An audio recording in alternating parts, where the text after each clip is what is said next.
Combien je gagne à travers le trading? Est-ce que le trading, c'est un scam? Toi qui vends des formations, est-ce que tu vis de tes formations? Est-ce que les femmes peuvent trader? C'est des questions que vous m'avez posées sur mes réseaux et du coup, je me suis dit, ça serait bien de pouvoir les répondre. Ça sera une conversation un peu authentique. J'ai pas envie de me casser la tête à faire des cuts. Vous allez me voir bégayer, vous allez me voir des fois avoir des problèmes de français. N'oubliez pas, hein, je suis anglophone maintenant. Je parle plus anglais que français. Donc, du coup, voilà, ça va être authentique, ça va être moi. Et en fait, je me suis dit, cette vidéo, elle est bien parce que je suis là à vous former. Je suis là à vous donner mes visions sur le marché pour que vous, derrière, vous puissiez vous faire de la thune. Et je me suis dit, c'est bien qu'on puisse se connaître l'un et l'autre. C'est bien de savoir qui je suis. Est-ce que je suis quelqu'un sur qui on peut vraiment faire confiance? Donc voilà, à vous de voir comment vous voyez cette conversation. Peut-être qu'elle est positive ou peut-être négative, on n'en sait rien. Mais voilà, j'ai préféré être honnête avec vous, mettre à plat les choses et répondre à vos questions. Donc la première question que j'ai, c'est combien tu gagnes avec le trading? Et donc du coup, la vérité derrière, c'est que à travers YouTube, je gagne 0. À travers les affiliations, je gagne 0. Donc du coup, vraiment, et à travers les formations, je gagne pas beaucoup. Je répondrai à ça après. Mais à travers le trading à lui-même, je gagne environ 10 à 15K par mois. Mais après taxe, ça fait environ 7 à 9K environ. Ce qui est bien quand on est quelqu'un qui vit seul. Maintenant, moi, voilà, j'ai une femme, j'ai un enfant. Je lui ai dit, allez, arrête de travailler, soit à temps complet maman, ce qui est beaucoup de travail, et qu'elle puisse faire en sorte que la maison soit un endroit de paix et que mon fils soit éduqué de la meilleure façon. Voilà. Donc, du coup, au final, est-ce que c'est assez? Après, voilà, chacun a sa vision. Il y en a qui diront, mais bien sûr, c'est assez. Mais moi qui ai vécu et né dans un pays, dans une famille pauvre, on avait un bol de riz pour 4 frères. Je pense que pour moi, le vrai scénario, c'est quand j'étais à l'école primaire et que je voyais ces mamans et papas qui venaient chercher leurs enfants en voiture avec un pain au chocolat et des jus d'orange et que moi, je rentrais à pied jusqu'à chez moi et qu'ensuite, je me plaignais à ma mère parce que je lui disais « Mais pourquoi moi, j'ai pas le droit au pain au chocolat et au jus d'orange ?» C'est là où tu te rends compte qu'au final, on était vraiment pauvres, quoi. Et en fait, c'est malade si tu te dis, mais t'as une rage contre tes parents. Et en fait, avec le temps, tu commences à comprendre qu'ils t'ont aimé au maximum qu'ils pouvaient. Voilà. Et donc, du coup, j'essaie de faire en sorte que mon fils ne puisse pas vivre ça. Du coup, je travaille comme un malade mental. Je pense que c'est une de mes qualités. C'est-à-dire que j'ai une éthique de travail qui est incroyable. C'est pour ça que j'ai aucun problème à dire combien je gagne. Parce que j'ai mis mes heures à l'époque quand je travaillais le soir à apprendre à trader, les week-ends à apprendre à trader, 0 vacances, des nuits blanches à apprendre à trader. J'ai fait tout ça, les amis, pour être là où je suis. Et encore, je suis peut-être à 30% de ce que je veux être. Donc vous allez voir encore cette évolution dans les prochaines années, je l'espère en tout cas. Donc voilà, combien je gagne. Ça peut faire plaisir à d'autres. D'autres vont être là en mode « Oh, mais je pensais qu'ils gagnaient plus, mais en vrai, je paye 50% de taxes. » Donc, ça fait mal, Mais bon. T'as déjà eu un mois à 0 ou même en perte? Bah bien sûr, bien sûr. Ça, c'est une idée reçue de penser qu'un trader a des semaines à chaque fois de 10, 15, 3, 4%. D'accord? Il y a des mois où je suis flat, 0%. C'est-à-dire que je peux commencer à faire un profit incroyable de 2-3% et je redonne tout au marché. Il y a des fois où je prends 2 ou 3 trades, je suis à -2, -3, -4, -5, et après je remonte à -2, -3 et je me dis écoute, on va s'arrêter ici parce que je sens qu'à chaque fois que je prends un trade, je me sens lourd derrière. Pas lourd parce que j'ai besoin de plus d'argent, mais quand tu trades des comptes Forex, la lourdeur elle vient sur le fait que si tu perds ce compte, il va falloir refaire une phase 1, refaire une phase 2 et oh là là quoi. Après d'autres, ça peut être le cas de « Ah mais j'ai pas de thune ». Donc ça c'est vraiment la seule façon de m'échapper de la vie de tous les jours et de devenir libre. Il y a deux situations, les deux situations sont compréhensibles. Mais moi, c'est plus en mode, oh purée, si je perds ce compte, il va falloir tout recommencer. Là, par exemple, Fund and Next, j'ai perdu le compte Fund and Next, perdu 10% dessus. Et donc, du coup, là, la flemme de le refaire. Maintenant, étant donné que je fais des live streams avec vous, le mardi, le mercredi et le jeudi, du coup, ça me donne envie de le faire. Et vous le prouvez que même avec mes analyses que je fais le mardi, avec juste ça, vous pouvez devenir funded. Donc, c'était un peu ça mon objectif. Donc voilà, des mois. D'ailleurs, si vous ne croyez pas, j'ai littéralement mes performances de l'année 2023, 24 et 25, il me semble, sur mon site web, qui a été aussi audité officiellement. Donc derrière, il n'y a rien qui est fake. Et vous allez voir aussi que dessus, bah ouais, il y a des mois qui sont pas rentables, quoi. C'est pas bizarre que tous les traders rentables finissent par... Ouais, j'avais vu ça, ça m'a fait rire. C'est pas bizarre que tous les traders rentables, entre parenthèses, hein, finissent par vendre une formation et vêtus des formations. Alors ça, les amis, je vais être un peu sanglant dessus. Ok, je vais être sanglant dessus des deux côtés. Déjà, est-ce que je vis de ça? J'étais assez transparent à ce niveau-là. Je ne vis pas de ça. J'ai 20 étudiants à tout péter depuis 2019. Ouais, je crois que c'est 2019. 20 étudiants à tout péter. Ma formation, elle coûte 1099, des fois plus en fonction du suivi, au passage. Donc, je vous laisse faire les calculs, mais ça ne paye pas le loyer depuis... maintenant, on est en 2025. Attends, ça fait aussi longtemps? 2019? Ah ouais. J'ai un doute. Ça fait aussi longtemps? Non, peut-être 2020 alors. 2021 alors peut-être. 2020, 2021 peut-être. Bref, de toute façon, je vous laisse faire les calculs. Ça va pas payer le loyer quoi qu'il arrive. Par contre, c'est marrant que beaucoup de gens vendent des formations. Et ça, moi, j'ai plusieurs arguments. D'accord? Parce qu'il y a un argument qui, moi, me donne une raison du pourquoi je vends des formations. Déjà, de 1, on doit tous avoir un carnet de trading. C'est-à-dire qu'on doit tous avoir un carnet où on est en train de mettre tous nos trading récap dessus. Les journaux de trading, voilà. Et donc, du coup, bah, moi, je me suis dit, quitte à continuer à devenir meilleur et d'enseigner aussi en même temps, bah, avoir une communauté à qui je peux enseigner, une communauté à qui je me dois de faire mes analyses de marché, une communauté à qui je me dois de faire des études de cas, bah, en fait, moi, derrière, je suis aussi gagnant parce que je me dois de le faire pour vous, les amis. Je suis quelqu'un, j'ai appris ça cette année d'ailleurs, après une petite rétrospection de ma part, j'ai appris que quand c'est pour quelqu'un, je performe meilleur que quand c'est pour moi seul. Je vous donne l'exemple, depuis la naissance de mon fils, je n'ai jamais été autant sérieux et performant dans tout ce que je fais. Parce que je ne fais plus pour moi maintenant. Je le fais pour mon fils. Parce qu'il faut que je protège mon fils, quoi que ce soit. Et donc du coup, ça ne me donne plus le choix maintenant. Il faut que je fasse pour lui. Et le fait d'avoir une communauté qui ont payé, je me dis, hey, le meilleur marketing, c'est ta communauté, elle puisse parler pour toi. Et donc, donne tout ce que tu as pour ta communauté. Et du coup, moi d'ailleurs aussi, j'y gagne parce que du coup, ça me donne une certaine discipline à faire du contenu chaque semaine et du coup, à tout le temps être connecté avec le marché, connecté avec ce qui se passe sur le marché.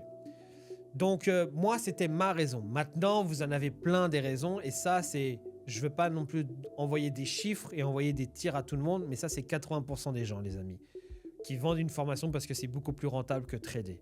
Parce que quand tu vends une formation, surtout par mois, si tu donnes des formations où il y a un abonnement mensuel, ils ont un salaire de 4K, 5K facile par mois. Alors surtout quand tu vends une formation et que derrière tu fais un partenariat avec un broker, derrière tu fais encore plus de thunes. Et ça d'ailleurs, je vais faire une vidéo un jour à propos des idées reçues parce que je vais vous dire les amis, il y a tellement de choses que vous ne savez pas que c'est juste incroyable. Comment plein d'influenceurs vous manipulent en vous disant de venir sur leur broker. Et quand vous perdez de la thune, c'est ici qu'ils se font la majorité de leur thune, les amis, à travers les commissions. Les pertes que vous faites, ce sont des commissions de bénéfices pour eux. Mais j'en parlerai dans une autre vidéo. C'est très fascinant, très fascinant. Et donc, du coup, oui, la majorité des gens, eux, préfèrent vendre des formations parce que si tu vends une formation à 1000 ou à 2000 balles, bah du coup, c'est 1000 à 2000 balles une personne qui achète et du coup, facile, tu peux faire 4 à 6K par mois. Voilà. Moi, je galère à faire 7 à 9K à travers le trading et avoir une souffrance avec le marché, mais au moins, je suis quelqu'un de réel sur qui vous pouvez faire confiance. Voilà. Attention à vous, les amis, quand vous êtes dehors. Faites en sorte de bien faire attention à ces gens-là. Après, c'est pas bien, c'est pas si mauvais que ça. Il y a des très bons formateurs et des mauvais traders. Voilà. C'est aussi ça qu'il faut voir. Donc c'est pour ça que moi, la meilleure chose que je préconise, c'est quand vous êtes intéressé par une formation ou quoi, allez voir la communauté, demandez-leur des questions et à partir de là, vous faites votre décision en vous. Je pense aussi la meilleure façon, c'est de voir s'ils font des choses en direct, parce que moi c'est ce que je fais là aujourd'hui. Le mardi, je vous fais des analyses en direct pour vous montrer, les amis, que regardez, je ne suis pas fake. Vous pouvez le voir par vous-même.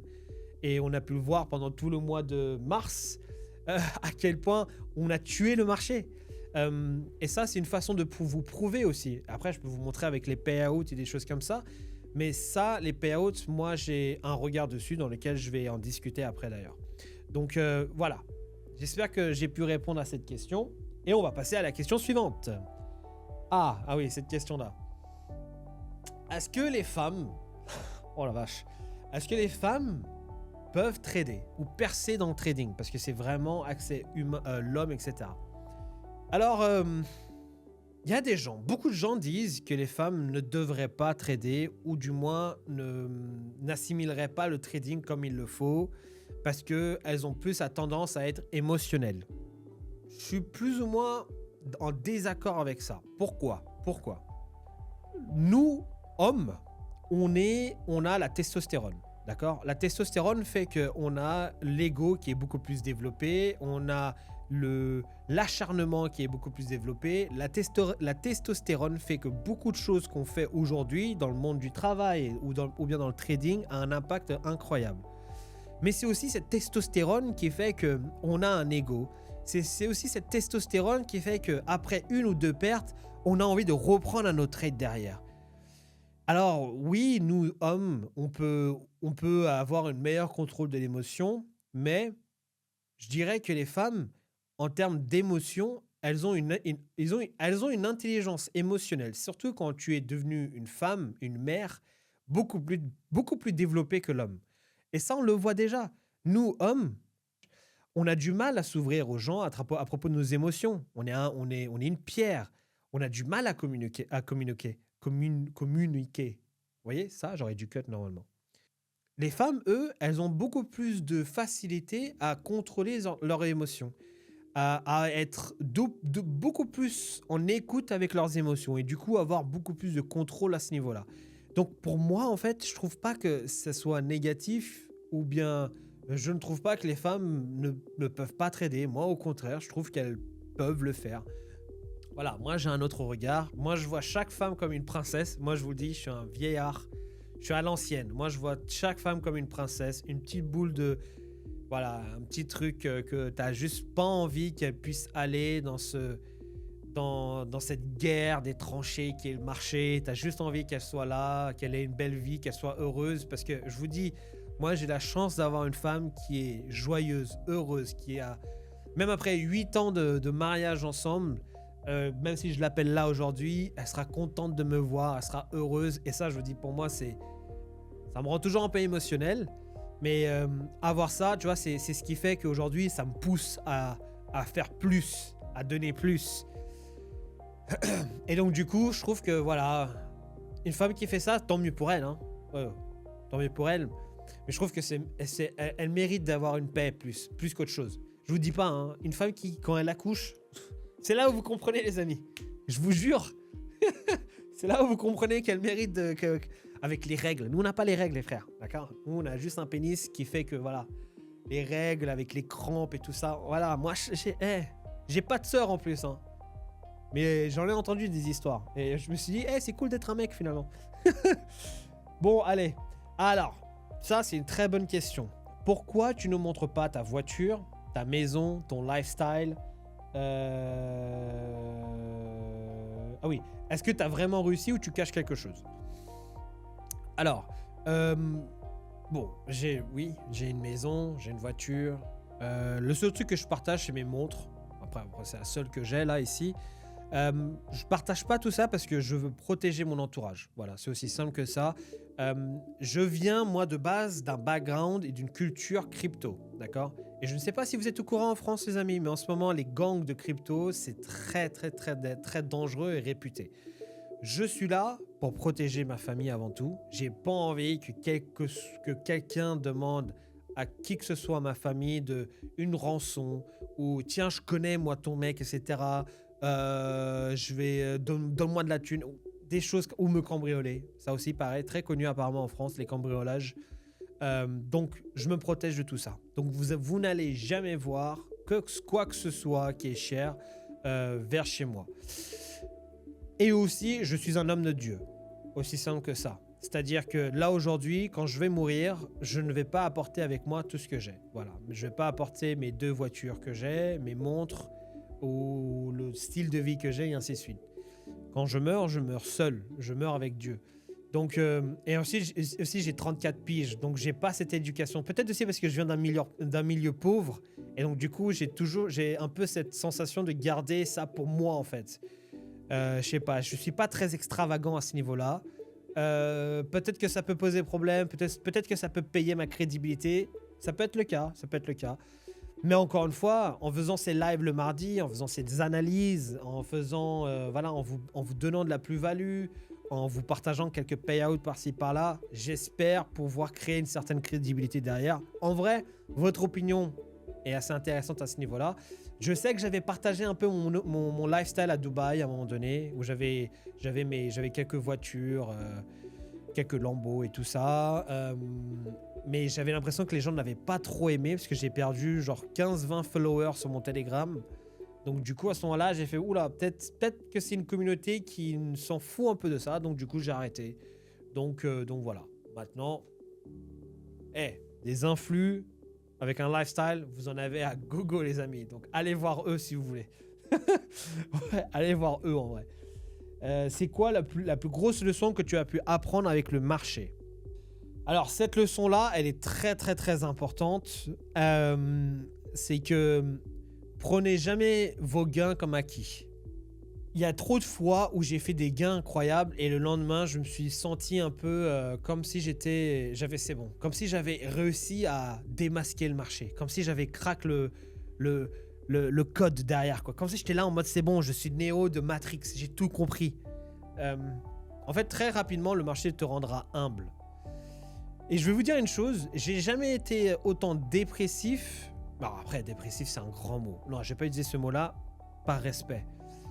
On va dire que j'ai été plus malheureux que heureux depuis que j'ai commencé le trading. Voilà. Voilà.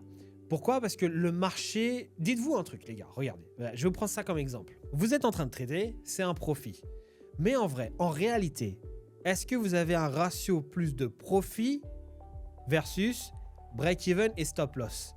Et si vous regardez un peu plus dans le détail, vous allez voir que vous avez plus de break-even et de stop-loss, les deux combinés, comparé à vos take-profit. C'est normal, c'est normal.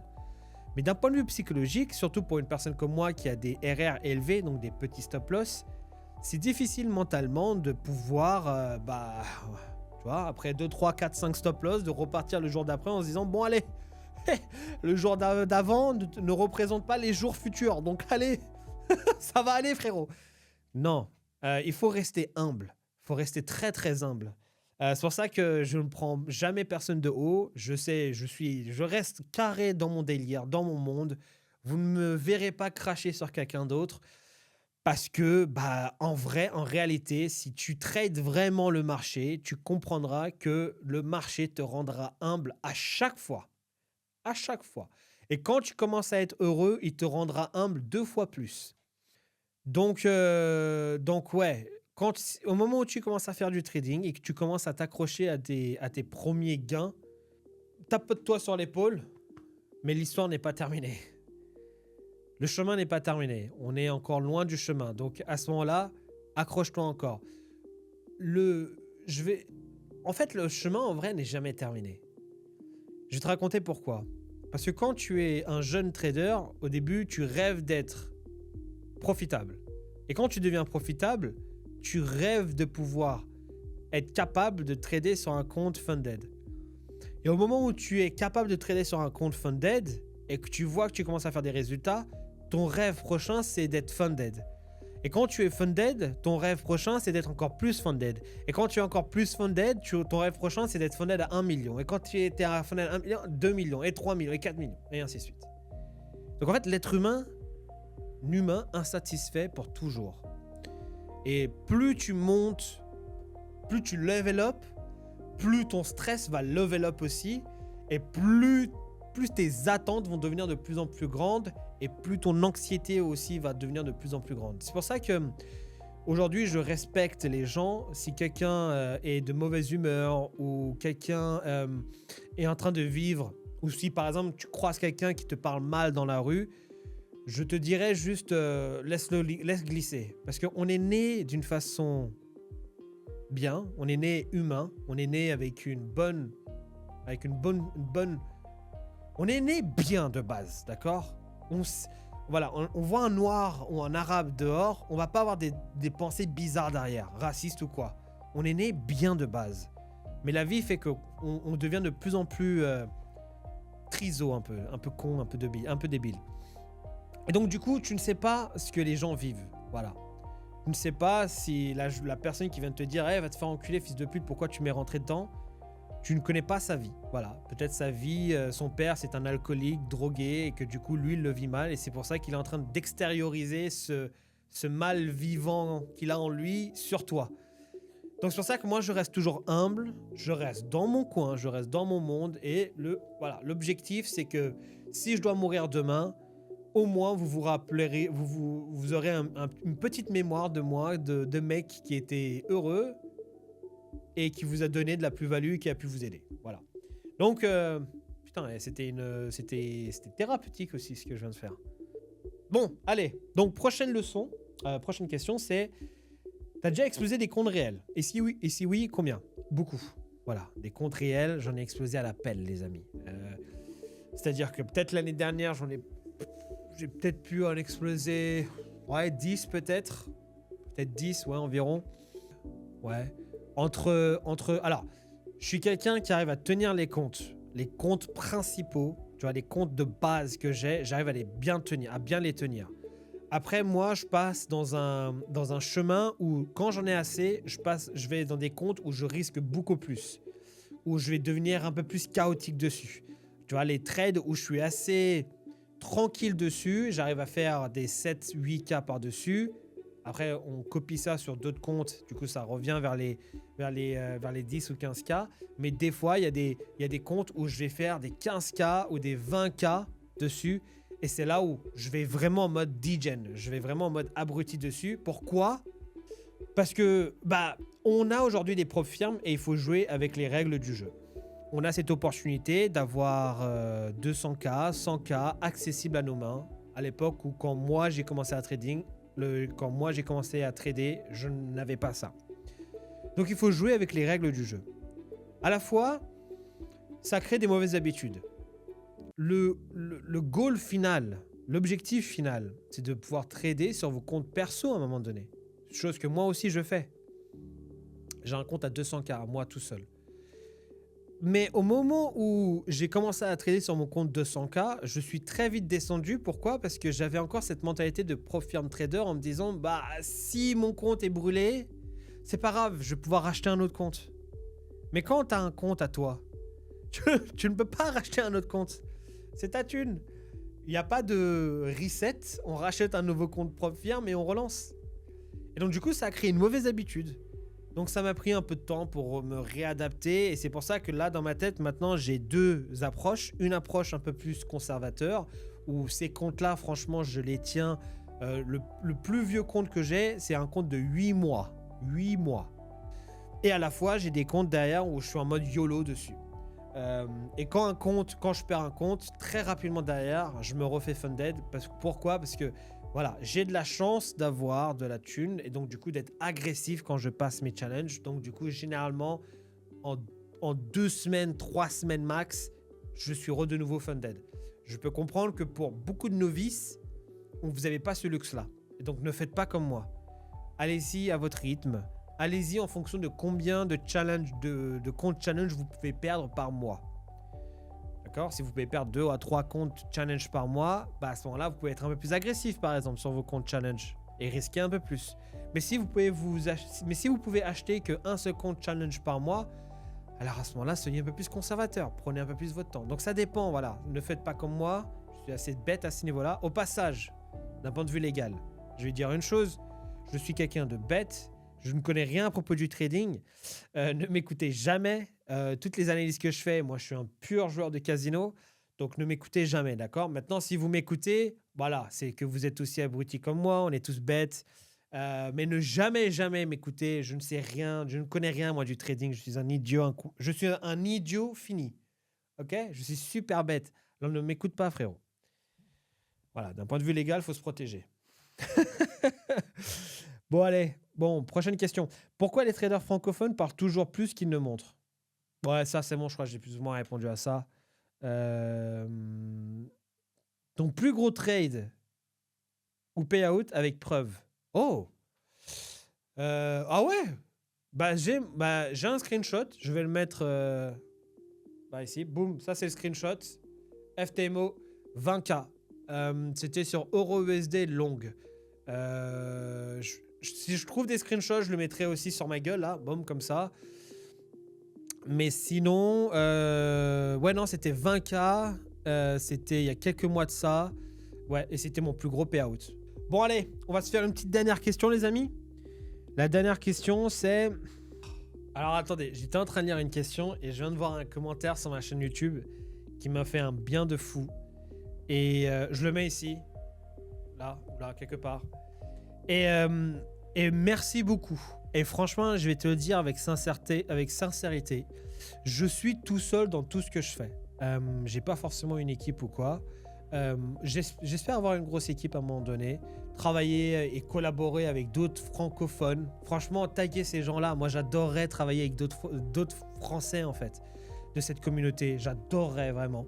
Donc, taguez-les dans les commentaires. Taguez-les sur Instagram. Si vous voyez que quelqu'un demande à un invité à faire un podcast avec, franchement, moi, j'adorerais y aller. Donc, du coup, ça me fait plaisir, ce genre de message-là. Je suis quelqu'un qui cherche la performance. Ouais. J'ai toujours été comme ça. J'ai eu un trauma en étant jeune. Je vais pas partager ce trauma-là. De toute façon, si vous étiez dans les lives, vous l'avez entendu. C'est un trauma qui est très très dur, que je vis toujours avec. Je crois que j'avais 18 ans quand ça s'est passé. Et du coup, je ne peux plus me permettre d'être le dernier de la classe. Il faut que je performe dans quoi que je fais. Il faut que je sois le meilleur.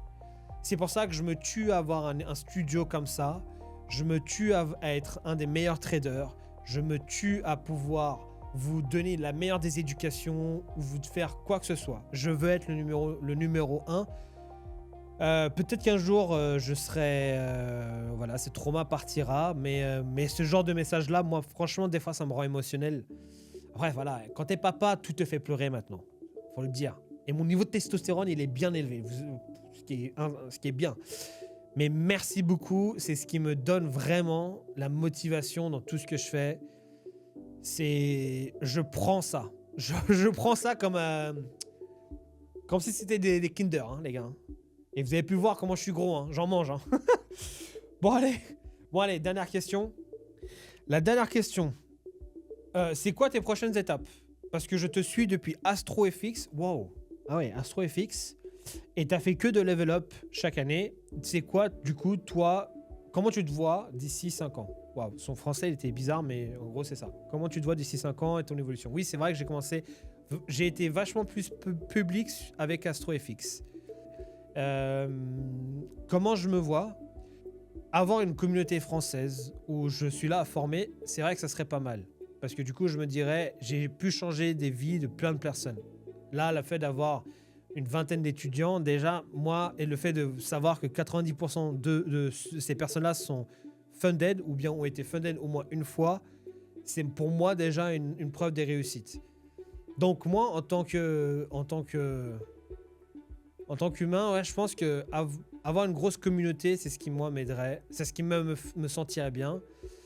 Le jour où j'atteindrai les... pour moi, ça sera le end goal, ça sera, ça sera la fin. Et j'ai besoin d'avoir un cercle aussi. J'ai été pas mal travaillé ces derniers mois, ces dernières années, avec des gens que je considérais comme mes frères et des amis proches. Au final, ils m'ont tous utilisé pour mes connaissances, pour ma gentillesse. Et donc du coup, c'était assez difficile. Et faire en sorte que mon fils soit protégé. Mon fils, c'est tout. Mon fils, c'est tout, donc... voilà. Donc voilà. Donc ça serait le end goal. Ça serait le end goal final. Mais l'objectif, c'est de pouvoir être le meilleur formateur, trader français. Et on est bien parti. On est bien parti avec toutes les connaissances que j'ai, avec tous les profirmes qui existent, avec toutes les personnes avec qui je suis connecté. Bah, le fait aussi de savoir que un de mes meilleurs amis, c'est le plus grand podcasteur trader. Et donc, du coup, à travers lui, j'ai eu l'occasion de parler avec tous les plus gros traders mondiaux, des traders avec plus de milliards à trader avec, quoi, des grosses hedge funds et tout ça. J'ai pu apprendre énormément à travers lui. Donc, du coup, ouais, je pense que le end goal, c'est les... Donc, on va voir si on arrivera à un moment donné. Mais on va partir dans cette direction-là. Voilà. Donc, j'ai pu faire un bon tour sur toutes ces questions. Peut-être un peu chiant, peut-être un peu long, peut-être aussi. Donc, si tu as vécu, si tu as réussi à tenir jusqu'à la fin, mets un petit commentaire du genre... on va faire une affirmation positive. Je serai le meilleur trader. Mets ça comme commentaire. Je serai le meilleur trader. Voilà, comme ça je sais qui a regardé jusqu'à la fin. Et surtout que je suis en train de récolter aussi des petites datas. Je vois les gens qui regardent jusqu'à la fin. Vous inquiétez pas, je garde vos noms pour un petit cadeau à un moment donné. Voilà. Sur ce les amis, n'oubliez pas de commenter, de liker, de partager cette vidéo avec les gens. Ça m'a fait du bien de partager, de parler aussi. Donc voilà, je vous fais des bisous et je vous dis à la semaine prochaine.